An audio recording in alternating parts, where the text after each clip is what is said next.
passeport, moi-même je dirais non, c'est juste il y a des informations nouvelles qui ont été ajoutées au passeport, c'est juste pour se mettre au pas et concernant notre intégration et à la communauté de la Caraïbe et la CARICOM. Maintenant, comme vous le savez, Haïti a intégré la communauté de la Caraïbe en 2002. On a ratifié le traité publié dans le journal Le Moniteur. Et après, il y a d'autres étapes techniques qu'on doit, et que le gouvernement, et peu importe le gouvernement, doit entreprendre afin que la population, du moins les acteurs, puissent bénéficier véritablement de toutes les dispositions du traité. Notamment la libre circulation des personnes, la libre circulation des marchandises et la libre circulation des capitaux. J'imagine qu'il s'agit d'un passeport qui est plus sécurisé que l'ancien. Qu'est-ce qu'il y a comme... Là, du point de vue technique, je ne sais pas trop, du point de vue technique, ce qui a trait et les spécificités techniques de sécurité, tout ça. Mais je sais, au niveau de la région, au niveau de la CARICOM, et les gens s'identifient comme des citoyens de la CARICOM. Et avec le passeport nous dit automatiquement, dès qu'on, par exemple, si on arrive aux États-Unis ou du moins si on arrive en Europe, et le passeport vous dit que vous êtes un citoyen de la Caraïbe ou un citoyen de la communauté de la Caraïbe. Mais maintenant, le gros débat, et puisque je peux anticiper, c'est la fameuse question de la libre circulation des personnes. Et je veux mettre un bémol dans le traité. Et il y a deux aspects dans le traité qui traitent de la circulation des personnes. Il y a d'abord la libre circulation des personnes qualifiées. Ça veut dire que les journalistes, les économistes, les universitaires, les sportifs et tout ça. Et ces gens-là, dès qu'on sera prêt, on aura la possibilité de migrer dans n'importe quel pays de la CARICOM sans avoir aucune autorisation, sans avoir besoin de permis de travail, en d'autres termes. Mais également, il y a la possibilité pour les citoyens de la CARICOM puissent voyager sans visa. C'est la libre circulation tout court. Et c'est bien spécifié dans le traité Chagarama, c'est l'article 7 qui dit qu'aucun pays ne doit pratiquer de discrimination sur la base de la nationalité. Mais malheureusement, dans la réalité, c'est tout autre chose, puisqu'il y a beaucoup de pays, notamment la Barbade, Trinidad et même la Jamaïque, qui pratiquent des formes de discrimination envers les pays les plus pauvres, notamment Guyana et Haïti, par exemple. Mais il faut faire cette différence qu'il y a la possibilité de voyager pour un court séjour. Normalement, le traité interdit toute forme de discrimination.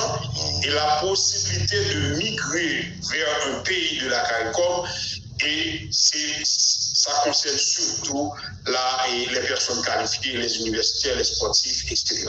Bon, je vous ai bien entendu, mais qu'est-ce qu'on entend exactement par personnes qualifiées et qui qualifie ces gens-là? Bon, au niveau dans le traité, c'est clairement mentionné, il revient au ministère des Affaires étrangères des pays membres d'émettre ce certificat.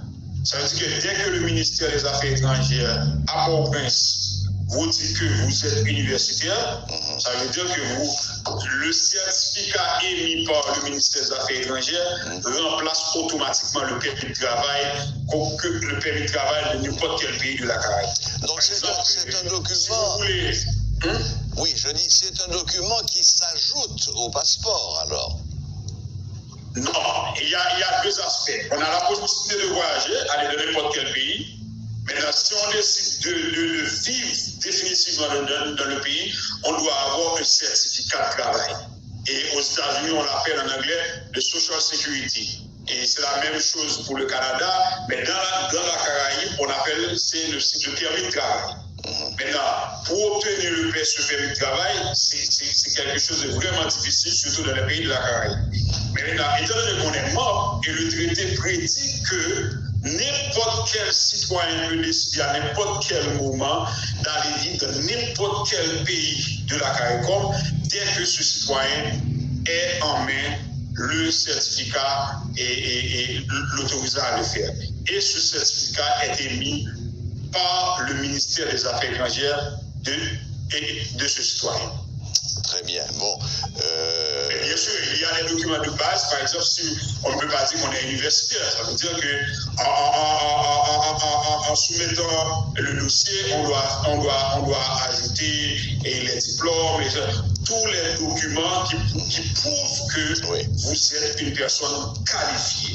Et ce document-là, ce permis ou ce certificat remplace automatiquement le permis de travail émis dans les pays de la région.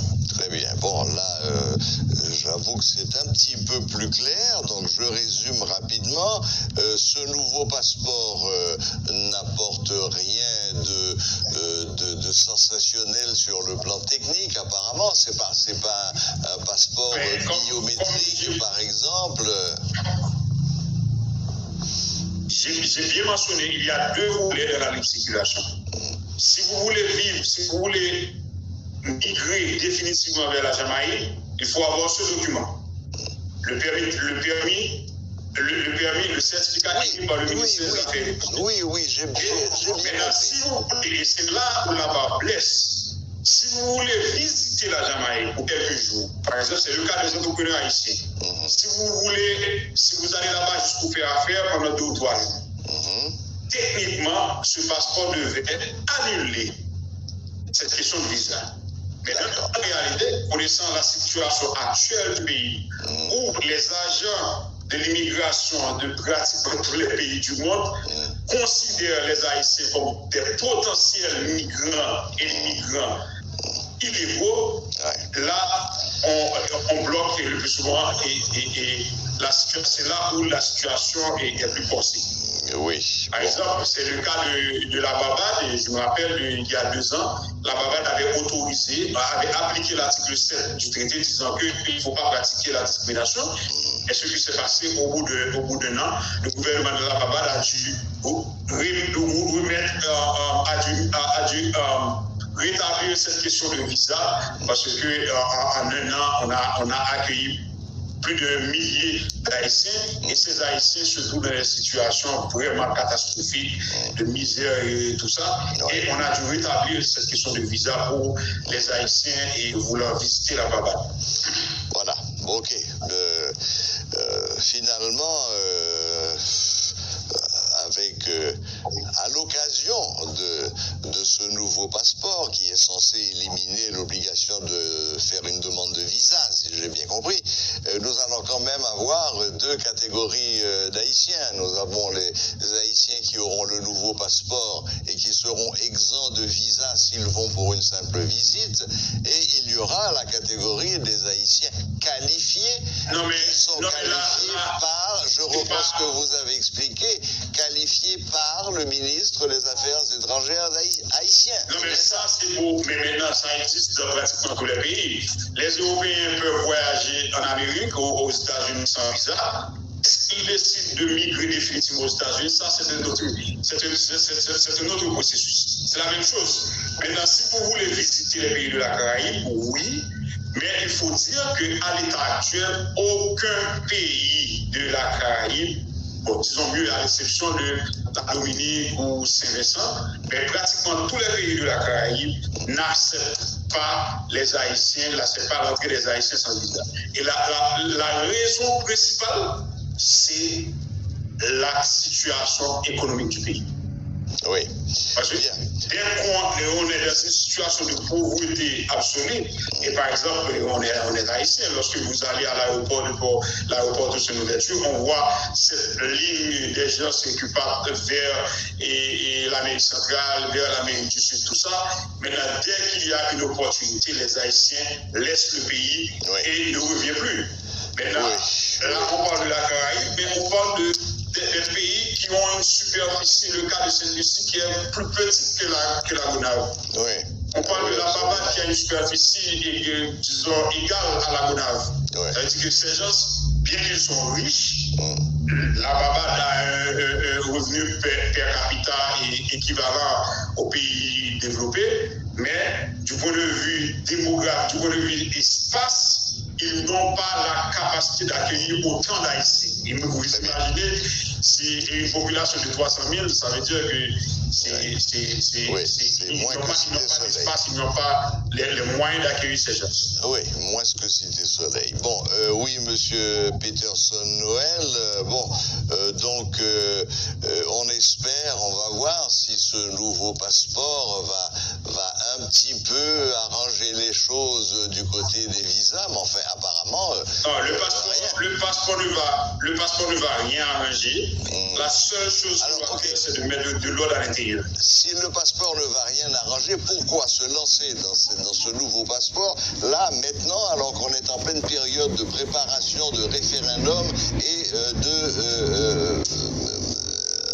Bon, le passeport, c'est pas une décision. Cette décision de mettre ce passeport, ce n'est pas une décision du gouvernement actuel. C'est un engagement pris par l'État haïtien depuis 2002, depuis l'intégration d'Haïti à la CARICOM. Maintenant, on est obligé de le faire. Maintenant, cette question d'ouverture, du moins d'élimination de visas par les autres pays, il revient au gouvernement haïtien de travailler avec ces pays, mais il faut mettre de l'ordre à l'intérieur.